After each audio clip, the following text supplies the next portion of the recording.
हाम्रो गाडी लोकल रोडमा हिँडेको गाडी होइन, हाम्रो एक्सप्रेस वेमा हिँडेको गाडी हो। गन्तव्यमा पुगेपछि मात्रै ब्रेक लाग्छ। गन्तव्यमा पुग्नुभन्दा अगाडि ब्रेक लाउन जरुरी हुँदैन।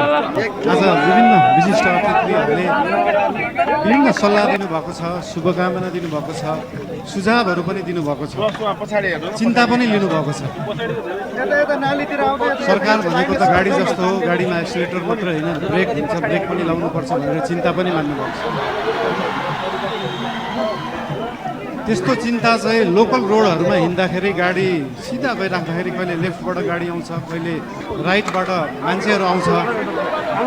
तर हाम्रो गाडी लोकल रोडमा हिँडेको गाडी होइन, हाम्रो एक्सप्रेस वेमा हिँडेको गाडी हो। गन्तव्यमा पुगेपछि मात्रै ब्रेक लाग्छ।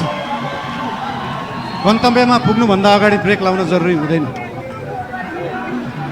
र हाम्रो गाडी अनियन्त्रित पनि छैन, वातावरण पनि मिलेर गएको छ।